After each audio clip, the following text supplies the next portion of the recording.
Hello, everyone, and good morning from Santa Clara, California.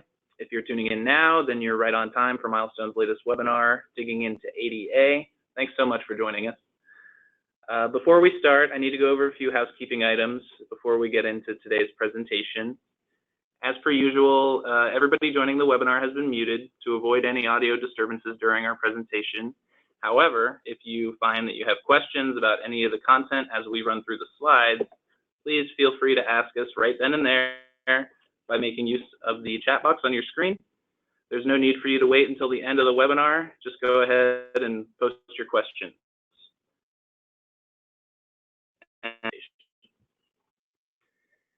If we end up running short on time during the Q&A, we'll be happy to answer any remaining questions on our blog. And also, this is very important to note, the webinar is being recorded. The video will be made available to you so that you can share it with your colleagues or watch it again in case you miss anything. Or if you have to leave early, you can finish up the webinar later. You can expect to receive an email from us with that link within the next couple days. And without further delay, I'm going to introduce who is on today's call. My name is Jake Brennan. I'm from Milestone's Santa Clara office, and I will be your very humble moderator for this presentation. And today, joining me in person are Mike Seppel, the Senior Director of Product Management here at Milestone. Mike has been in digital marketing for well over a decade, and he's been with Milestone for 8 years, overseeing many of our products and the work with his team that he does. Builds customer solutions that meets the needs of our clients and also their end consumers. And also sitting with me is Milestone webinar mainstay, Walter Poliska, who is Milestone's VP of Marketing. He brings us more than 25 years of experience in sales and marketing for enterprise software. He oversees our marketing organization and is responsible for both our product marketing and demand generation here at Milestone. Welcome to the webinar table, guys. Now, for anyone who's new to our webinars, let me just take a moment and talk about Milestone and what we do. We are leading providers of digital marketing software and services for hospitality, retail, and finance. We provide a full range of solutions, including web and mobile design, content creation, SEO, analytics, and competitive intelligence. Our best-in-class technology and solutions drive revenue and ROI for clients across the globe. We've done business with over 2,000 companies, including leading hotel chains, major retailers, and financial services companies. And Milestone has garnered well over 300 awards and a reputation for blending outstanding design with advanced technological capabilities. All right. That being said, we have a lot to cover today. So remember, if you have any questions, please just type them into the chat box as they come up. We'll address them at the end. And we're the only ones who can see those questions, so don't be shy. And without further ado, Walter is going to start us off. Great. Thank you very much, Jake. And welcome everybody to today's webinar about taking the fear out of ADA. So I'll start and give you a little bit of an overview of ADA from perhaps a different perspective than you may have heard before. A lot of the conversations around ADA and websites have to do with lawsuits, and that is a very important part of the conversation, and we'll talk about that. But we're also going to talk about the Americans with disabilities, specifically some of the myths about ADA, some of the myths about the number of people with ADA problems that come to your website. We'll talk about what's important in designing websites around ADA, get a little bit into sort of a working man's definition of the specification that's used in ADA websites. And then Mike will take over and talk about really what's necessary when developing ADA websites, how Milestone does it, and then we'll wrap it up with some summaries and some key takeaways. So without any delay, let's jump in and talk about ADA. And really, let's talk about the numbers behind the reality. One of the things that, probably on most of the documents you've seen, most of the webinars you may have attended in the past, everybody always quotes a 20% stat that says roughly 20% of Americans have some type of an ADA issue. But 20% is such a nebulous number. What does that really mean? We wanted to put things a little bit clearer context for everyone. So what that essentially means is that 57 million Americans in the United States have some type of disability. Now, that's more people than there are citizens in the state of California. 20 million of the US population has some type of physical impairment that could create problems for them in using a mouse or using a keyboard. That's, again, almost more than half of the population of California. 7.3 million Americans have some type of visual impairment, and 35 million people in the United States have some type of hearing impairment that make it difficult for them to hear video or audio on your website. So if you put those numbers in context, you see that you're essentially ignoring a population the size of almost California in many instances when you're ignoring ADA issues. So what that really addresses is what we call the myth of the minority user. More than 50% of people with disabilities use the internet every day, according to the latest research from Pew Research Group. When you break that number down to visually impaired, for example, and hearing impaired people, more people, or almost as many people with visual impairments, surf the internet as there are internet users in the state of Georgia. And more people with hearing impairments are on the internet every day in the United States than there are internet users in the entire state of California. So essentially, if you ignore ADA issues around things like, for example, hearing impairment, you're now ignoring essentially the entire internet population of California. So when you look at it from that perspective, the numbers around ADA really make a compelling case for making ADA a requirement, not just from a legal perspective, but also from a good business case perspective. Of course, there is also the legal side of ADA. And the legal side of ADA is what are affectionately often referred to as surf-by legal challenges, where somebody will come to your website, recognize that your website is not ADA conforming, and a threat of a lawsuit will be brought on board in order to make that website conforming. And that number of settlements and of cases that is happening is actually growing. In 2017, almost 8,000 websites were sued, more than 800 of them hospitality sites. It's difficult to find data on average settlements, but settlements can be as high as $100,000. So it's really a question of ensuring that you do two things as a business. One, protect yourself from these type of legal challenges, but more importantly, address the millions of Americans that are coming to your site that you may be ignoring if you're not taking care of ADA. So what breaks websites for the disabled? When a person with some form of disability comes to your website, what are the issues that typically they see or they have with your website that causes problems for them? Well, you can really put them in four large buckets. The first one is visual challenges. So content that cannot be seen or read because the person may have some type of visual impairment. So how do you give somebody who has very poor eyesight or that may be blind access to all of the content that's on your site? The second one is auditory content. So a video that might be playing or some type of promotional video that you may have on your site. Video that has audio in it, or perhaps a podcast that you may have on your site. Video or audio that doesn't have the ability for a person with auditory challenges to interact with it and to listen to it. The next one is tactile issues.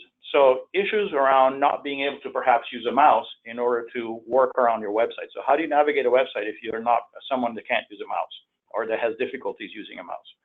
And finally, cognitive issues, simply issues where the person with disabilities has a hard time interacting with your content because of problems around how they perceive your website and how they perceive your content.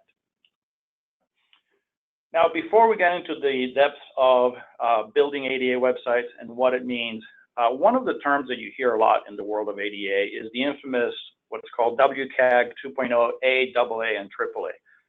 Alphabet soup. What does it really mean?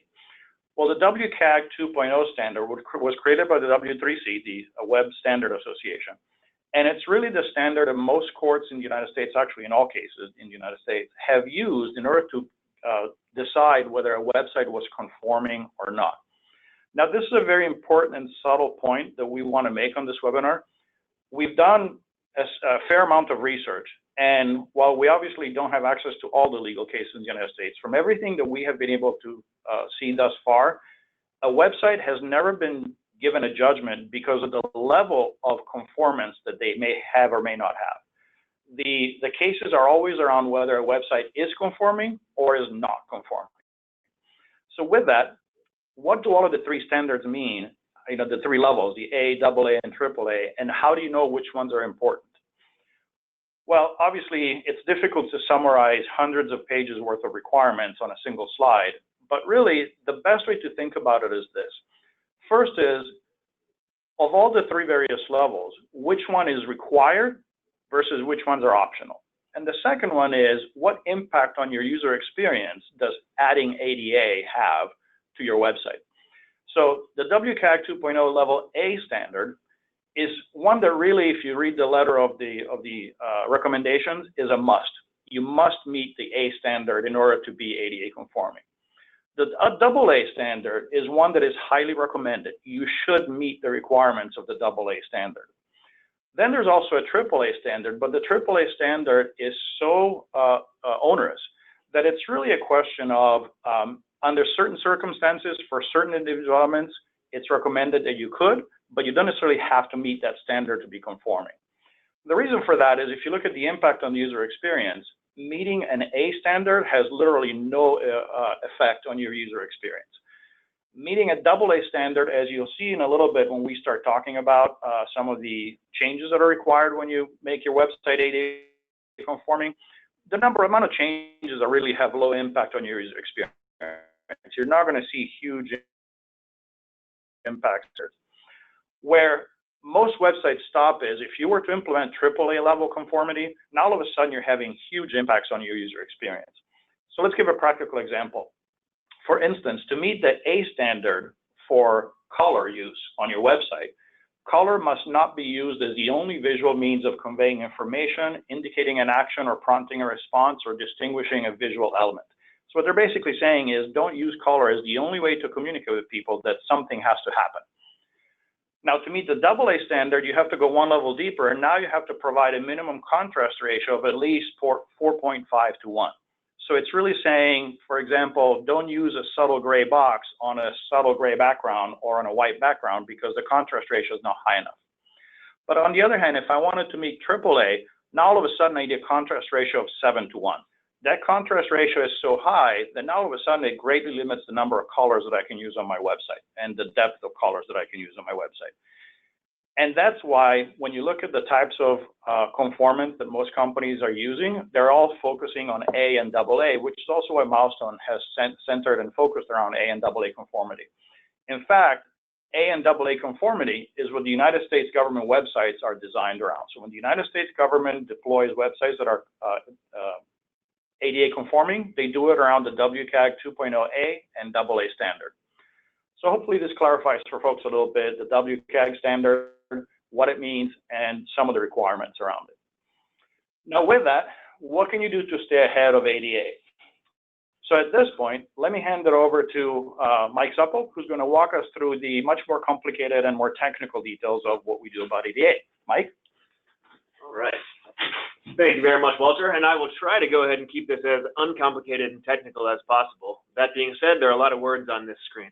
So what we really want to start with is just talking at a high level. When you are building a website to be ADA conforming, what are some of the things that you need to pay attention to? And as Walter mentioned, the documentation on this is hundreds of pages. And so we try to, our team has worked extensively with these. We try to boil this down to, as you see here, a dozen key elements that really ensure that people with various levels of ability can access all the core elements of the website. So filling into those four major buckets that Walter showed before, making sure that you have text alternatives so that anytime, examples, when you have an image, you have the proper alt tag on there that explains and describes what the image is. So therefore, somebody using a screen reader that can't necessarily see those images, the reader can describe what that image is for the user, and thus conveying what it is you're putting together on your site. Things like time-based media, providing enough time, making sure that if you have interactive elements or moving elements on the site, that those can be paused and stopped and moved by users, so that users aren't forced to stick on the timetable of a site, but they can access and go through a site at the time that is convenient or works for them. Again, we don't need to go through every single one of these elements on here, but as you can see the recording, you can take a look on the screen.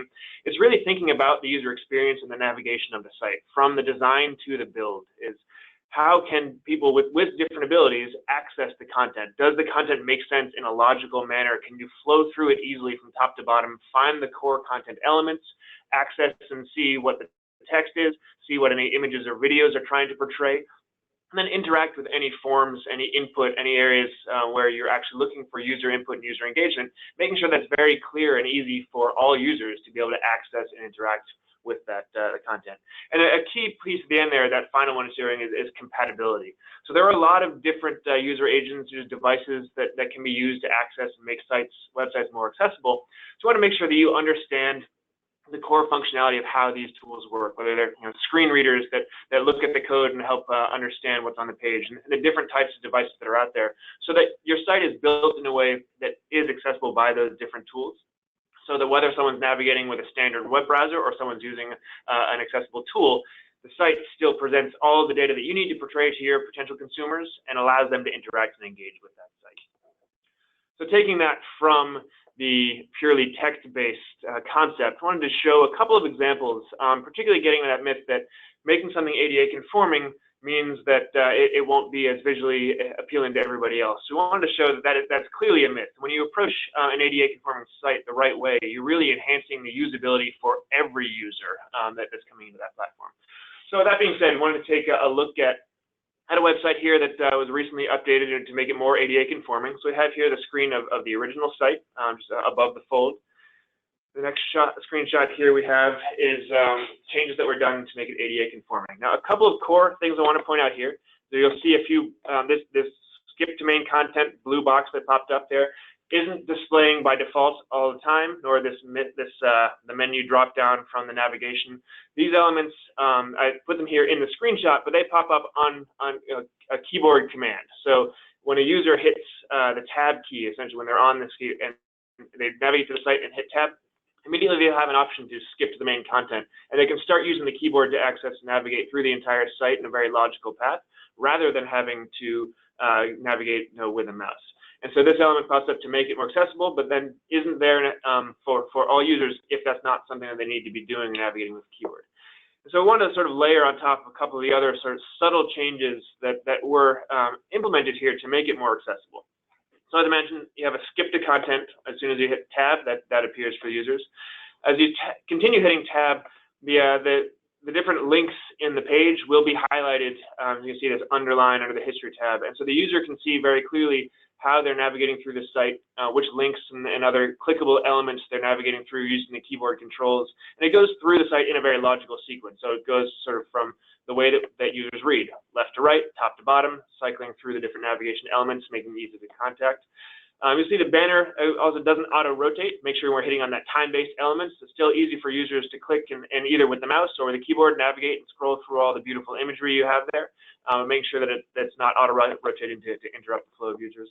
And then a couple things that are more subtle here. There's a lot of minor font and color changes to really enhance that contrast and readability. So we go sort of back and forth. So if we look at the original here, it's hard to tell, but this banner is not quite black. It's a very dark gray. And then when we adjust it in here, it's reversed to black. So again, without even on this webinar screen, I'm sure it's very difficult to tell there's any contrast difference whatsoever. But in terms of making it more accessible, there's just enough subtle change in that color that it allows the text to stand out against the background and make it much easier to read for all users. Taking a look maybe at one other example, this is down in the middle of kind of an element you may have and further down the scroll of your page, some specials and packages, some other areas you're wanting users to interact with, the promotional items and clicking. So again, here's our original screen. Tab in. This is the slightly modified version that is now ADA conforming. Again, if I go back and forth, you see very, very subtle changes. Not a whole lot you can tell. It's just very clear, easy to read, very clean and easy to navigate site. So what are the things that were adjusted to that? Well, the first in the navigation, just made some minor spacing adjustments between the words to make sure it's very clear and easy to see the connection between the different navigation elements. Again, like with the previous site, very subtle changes in the color of the font or the text here to just enhance that contrast ratio and make it a little bit easier to read. Some explicit read more call out. So instead of just having it say read more when you mouse over a package, make it very obvious that these are clickable and these can be accessed for deeper investigation and clicking into your site, which I think from a user standpoint is good for everybody because it makes sure that it's easy for any user to engage and really dig deeper into what you have to offer. And then you see minor contrast items in the clicking to packages, clicking to book now, clicking to navigate back to the top of the page. If you go back, again, it's very subtle changes. It's very subtly lighter gray. We increase the contrast just a little bit in here, again, just to make it much cleaner and easier to navigate for everybody to get through that site. So again, these are just some visual examples of things you can see when going ADA. The key takeaway here is that really when you're designing and programming a site to make it ADA conforming, we're thinking from the beginning about the user experience, and not just about one subset of users, but of every user that's trying to interact with your site. And often what we find is not only is the myth of an ADA conforming site isn't usable, is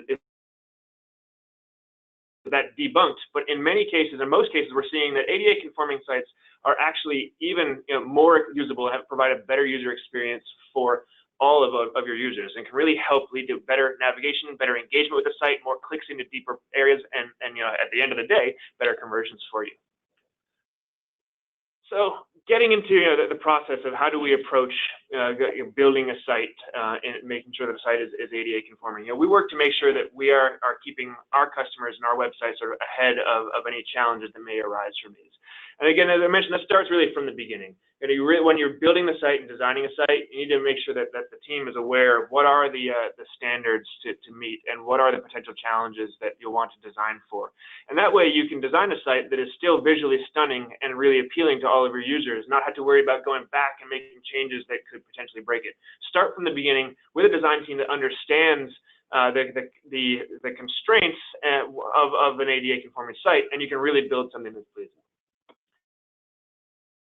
Then when you go into the programming side, you need to make sure that you're building it and testing and looking at all of those different elements that we've had in the previous slides, looking at all of the different things that impact the usability of the site, and making sure that from a technical standpoint, the code is implemented right so that it works great for the end user, but also works for different devices and people trying to access that data. Going through then after it's programmed, not just assuming that you did it right, but really going through those manual checks. So yes, it's great. We said we thought we built a site that a user can navigate through without a mouse and can go through the keyboard, but does it really work? Does the flow work? Are any elements broken? Can you go through all that testing and tab through and access all of the core features of the site so the user can see your content and obviously can then convert very easily? We also work not just working to trust the knowledge of our own team that is trained in this, but we have also partnered with a third party who works with Fortune 50 and Fortune 100 companies doing ADA conformance testing. We've integrated an API from their system directly into our CMS platform. And so this can run all of the different pages and verify and test for the single A and double A standards to make sure that everything that we have built, we've gone through our designs, our programming, our manual checks, and making sure that we have additional third-party elements looking at does this really work and does it fit. And that's from the build standpoint. It also helps from an ongoing standpoint as well. If I need to make some changes, I can adjust to make sure that nothing I'm doing to my website is breaking it, and I'm still maintaining my ADA conformance, not just from what Milestone thinks, but from what third parties are looking at and verifying as well. And then, of course, a final manual issue when Milestone is building, we also look at screen reader testing. As I mentioned, there's a few different tools out there that help users with different abilities navigate the sites. Some of the core screen readers that are very popular out there, we leverage to make sure that those can see and access and navigate through our content very well. So what this really means is that putting together an ADA conforming site, there is a lot of extra effort that goes into that. Depending on the breadth of your site, can be another 8 to 24 hours of additional programming from the get-go to get it live. But once you have that, you know that you're meeting your users' needs no matter who those users are. Aside from the initial build, we think that monthly maintenance is a very important thing to do. We look at it as not a set it and forget it item. Again, it's ADA conformance and keeping ongoing maintenance and ongoing checks is a lot like buying insurance. It's a waste of money until it's not. Meaning that if you make changes to your site and you aren't checking to see if those changes are still conforming, you could end up breaking the conformity of your site, which could come around at the end of the day, as Walter mentioned, some of the legal issues, gives a lawyer an excuse to try to look at you under a magnifying glass and take some action against you. Whereas if you, as a business, have gone through the effort of making sure that you're building a site that's ADA conforming to reach that audience and make sure you're accessible to everybody, it really makes sense, both from your end user standpoint and from a legal standpoint, to keep that ongoing maintenance in there, making sure that giving you that peace of mind, making sure that if you do make some updates and things break, or if the laws and rules change, that your site is still being checked. And again, with my son's maintenance, if something turns out to be out of conformance, our team will go in there and help make sure that it's fixed and adjusted so that your site maintains that conformance, both from the legal and that end user standpoint. So making sure that everything fits, you change things, we change things, your site is delivering what it needs to deliver to everybody. And not only from that, the end user standpoint, we want to make sure that data and the information about that site conformance is accessible to you as the site owner. So as I mentioned, we have an API built into our tool to run the ADA conformance checks. So that tool generates a report as well. So when we do an initial site audit on launch, it runs through every single page of the site, checks for critical errors and contrast errors for the single A and double A standards, reports any potential issues. Our programming team then resolves those. And once the site is live, these scans are accessible to any users that have login access to the CMS platform view. And so you can view the initial scan. The scan, we also set monthly scans as well to make sure that any changes are caught. These scans are always available in the archive. They can be exported. They can be emailed to anyone on your team that needs to access them. All scans are immediately emailed and notifications given to our programming team. So if anything is breaking or critical or contrast error, we can immediately take action and fix those. Additionally, when those scans are run, for you as the website owner, you want to make sure that you have the data in the event that something arises where people are questioning your adherence to conformance. We make sure that not only do you have access to these tests from within the tool, but we have email notifications going out to you as well, indicating that, yes, the scan was run again. It did or did not find errors on various pages.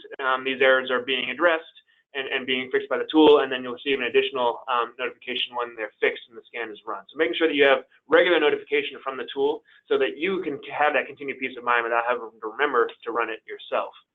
And then additionally, from a front-end standpoint, again, this more gets into, again, that prevention, that surf by legal issues, the ways of making sure that not only are you building a conforming site, but any potential lawyers that are out there surfing and trying to find people out of conformance, they can see quite easily that you are working hard to keep it within conformance. We build on each of our sites an ADA website conformance page that's based out of the footer, and it has some basic language about what it is that has been done for this site from design and programming to meet these levels of accessibility. Additionally, every time that API tool runs and pulls in there, it dynamically puts the data of the tool, the data was run into this report so that you can see and that your users can see you have an ongoing commitment to ADA conformance to make sure that your site is staying updated and regularly available to all users. So I think with that, I'm going to go ahead and hand it back to Walter to wrap up with some key takeaways. Outstanding. Thank you, Mike. Before we jump into the key takeaways, I guess maybe one overall key takeaway that I guess we could say is, would you say that it's a fair statement to say that developing an ADA website, there are probably the single largest fear that oftentimes business owners have is, if I make my website ADA conforming, that means I have to sacrifice the look and feel of the website. It means I have to have a quote unquote ugly website in order to have ADA conformance. And one of the biggest takeaways we want to give people is, not only is that not true, but in fact, an ADA website most likely will have a far better user experience because it's designed in a more logical way, and it doesn't make some of the compromises that often are made just purely for the sake of design.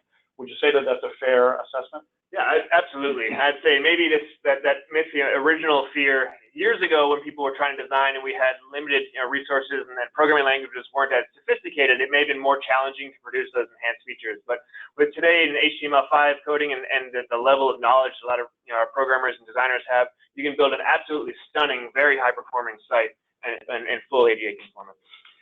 Excellent. So with that, and we're starting to wrap it up here, so start getting those questions in, folks. Probably the single biggest thing that we want to mention is ADA is more than just about lawsuits. We know that that's a big fear. We know that that's a big requirement. We understand that that's a significant driving effort behind ADA conformance. But it's also important to understand that ADA addresses a large segment of the US population. It's not just 20%. 20% doesn't mean a lot, but knowing that more than 50 million people just in the United States have ADA issues, and that more than half of them go online, that means there's 25 million Americans out there who are surfing your websites that may not be able to interact with it if it's not ADA conforming.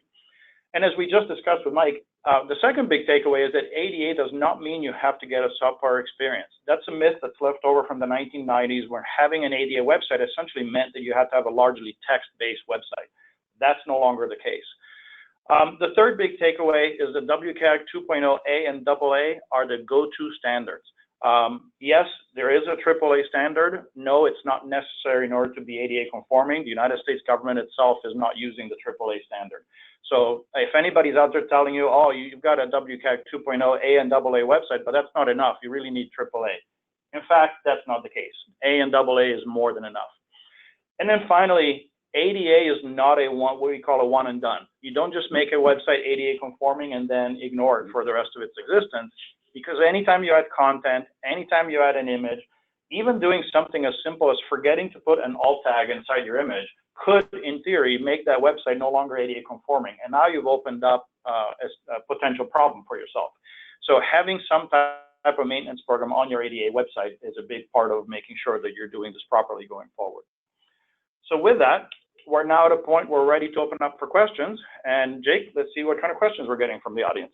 All right, thanks, Walter. Yeah, we're going to do our Q&A section now, and we do have a short announcement after the Q&A, so please stick around and get your questions in. So first question here, we've talked about how the Milestone CMS system does factor in ADA conformance. Are there other CMS systems that do that? Great question. Obviously, we can't be knowledgeable about all CMS systems that are available all across the planet, but from everything that we have seen thus far, from all the investigations we've done, Milestone CMS is the only CMS system out there that does have ADA conformance checks built into it. I'm obviously not the product expert, so I'll turn it over to Mike. Maybe he's seen something otherwise, but to our knowledge, we're the only ones so far, at least in the hospitality industry. Yeah, from what we're seeing, yeah, I agree with that. There are other tools that you can install externally and do your own scanning, but to have a system that does it for you built into your platform, from what we've seen, we are the first one we have.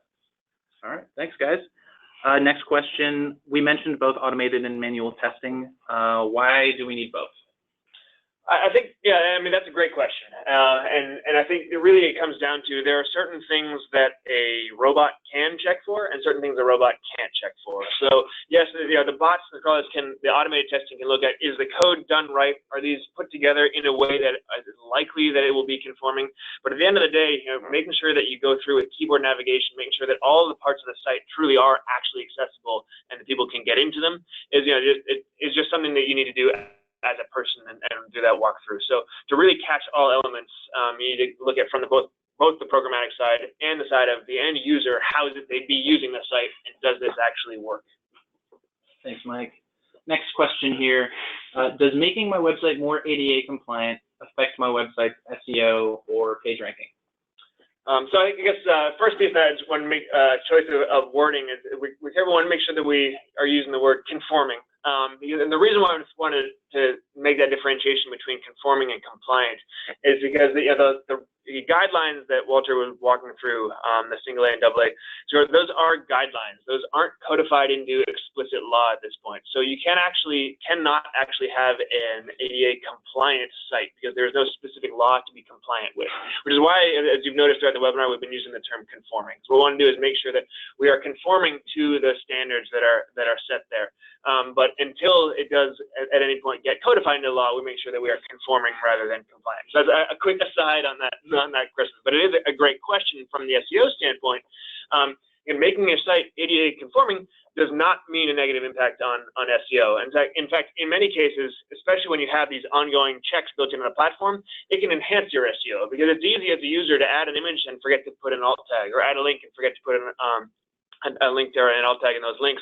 Whereas if you're running the scans and looking at it from the ADA standpoint, those will get called out as potential issues. And so you're verifying and making sure that you're never missing those elements to add additional content that the search engines will also be able to crawl and see, which will add additional value to your site and visibility in the search engines.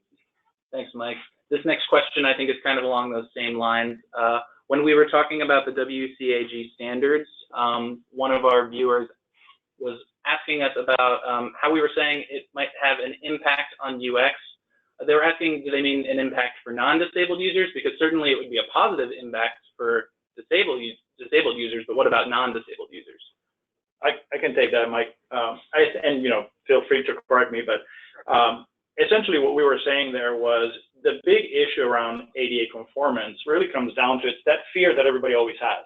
If I make my site ADA conforming, I'm going to have to make such huge sacrifices in terms of what that site looks like, the elements I have on it, that the user experience, the UX of my non-ADA users will suffer as a result. And what we're basically saying is as long as you're conforming to A and AA standards, that's not the case. In fact, you're actually creating a user experience that is better in a lot of ways, even for the non-ADA users on your website. So really, that's the biggest myth about ADA, is that it's going to create problems for user experience for non-ADA users, when in fact the opposite is true. Would you agree with that, Mike? Yeah, absolutely. ADA is good for everyone. Exactly. Next question. Let's see. How can I be sure that my website is meeting requirements? Yeah, I mean, that's a great question. Definitely one that everybody's asking. So as mentioned, there are, if you are a Milestone client and on our CMS platform, you signed up for the ADA plan with us, that's what we have, that built-in scans so that you get regular updates, regular notifications that your site is in compliance. You'll have access to those records. Our CMS platform stores them, so you can access them at any time when the scans were run, what the full results were from the scan across the entire site. If you don't have a site, with Milestone, there are a few other third-party tools out there that you can run. If you Google ADA Conformance tools, there are several that will come up.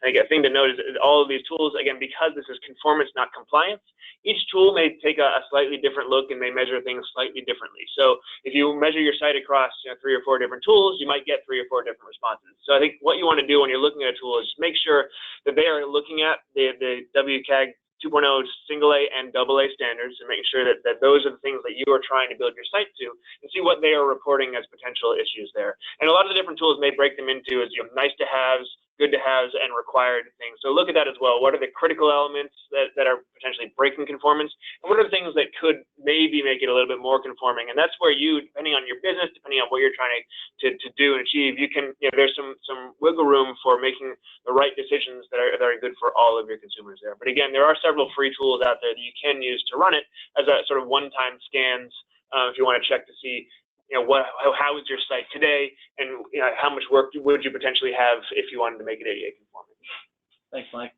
And kind of piggybacking off of that, kind of along the same lines, the next question, if WCAG 2.0 A and AA is the standard, can we be ADA conforming and at A, not AA? Why wouldn't we just strive for AA, and what goes beyond to make it AAA? I can take a first stab at it, perhaps, and then maybe you can add some flavor, Mike.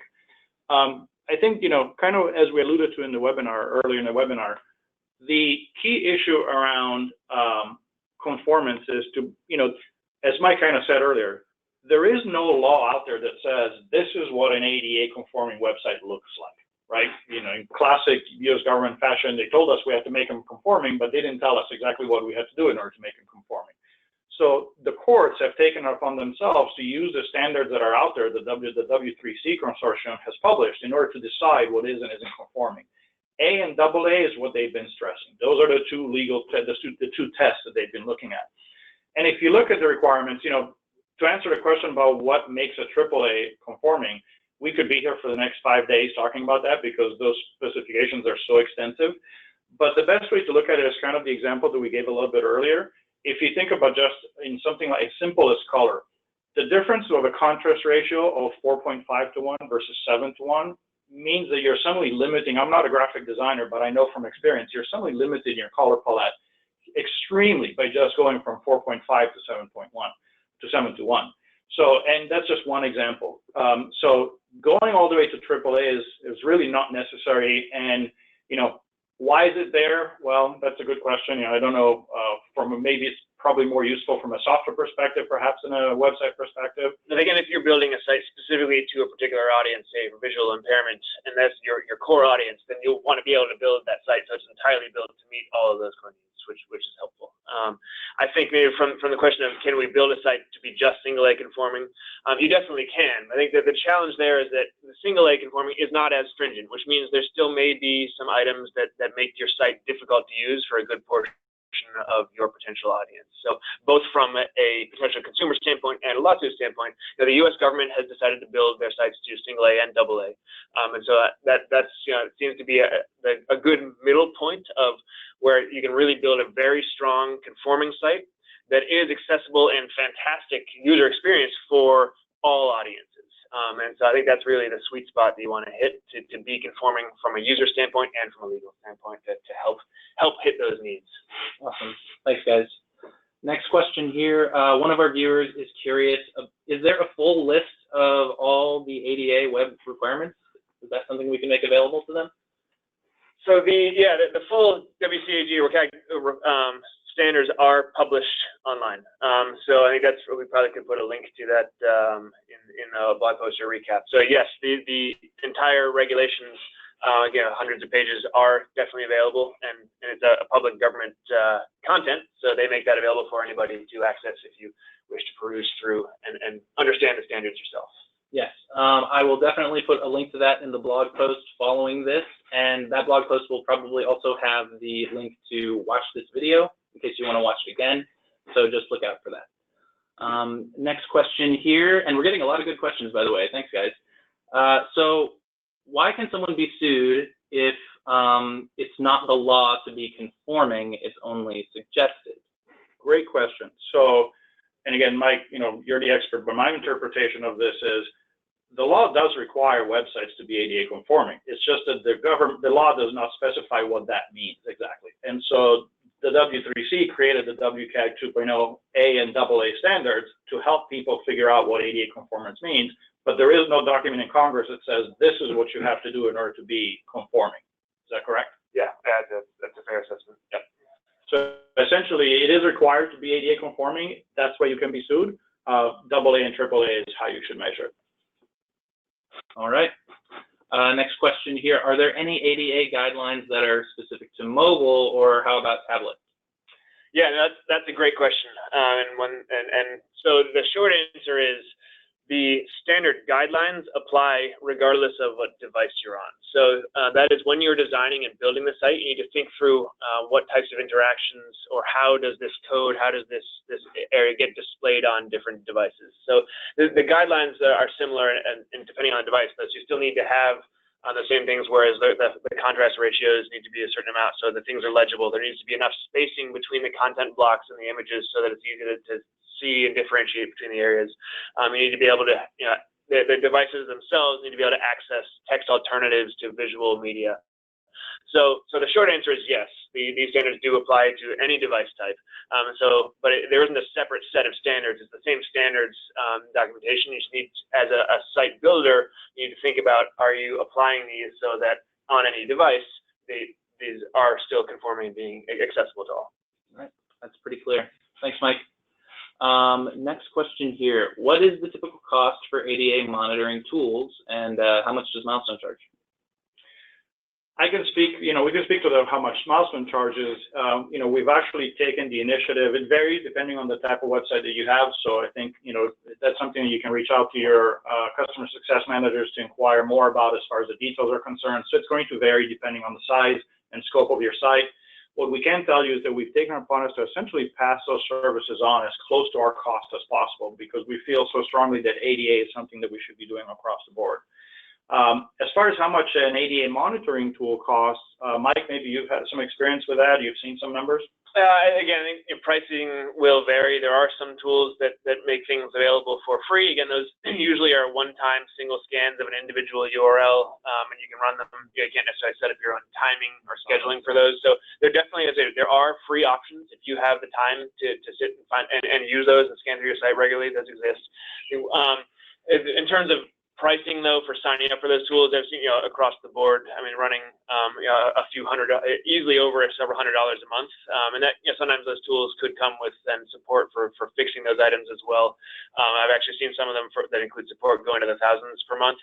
I think the key thing you really want to pay attention to, though, is if you're looking for a tool, what is that tool actually measuring? What are the standards that they're looking against? Because that, at the end of the day, if you have budget for it and you're willing to spend the money in it, that's great, but you want to make sure that you're not spending more money on an expensive tool just because it's an expensive tool and they put in bells and whistles and things that you don't need. So to make sure you just look at what are they measuring? Is it the single A and AA standards? How do they report it? Does it meet your ongoing content needs? And does it meet your budget? Thanks, Mike.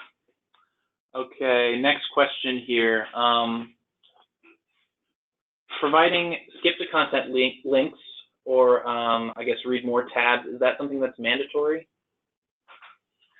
So again, coming down to mandatory, I guess, compliance versus conformance, but that is one of the core recommendations, and to be conformant, be doubly conforming. So as I mentioned, but that skip to content area doesn't come up on the screen unless the user inputs different keyboard commands to make that come up. So again, if you're worried about from a design standpoint, is that going to be aesthetically pleasing and fit in with your site design or not? Users that aren't accessing your site from a more accessible standpoint will likely never see these elements. So these are built into the code so that users that are using keyboard commands, things that know how to navigate in certain ways, that your site will respond accordingly and provide the content essentially when it's asked for by the user. Awesome.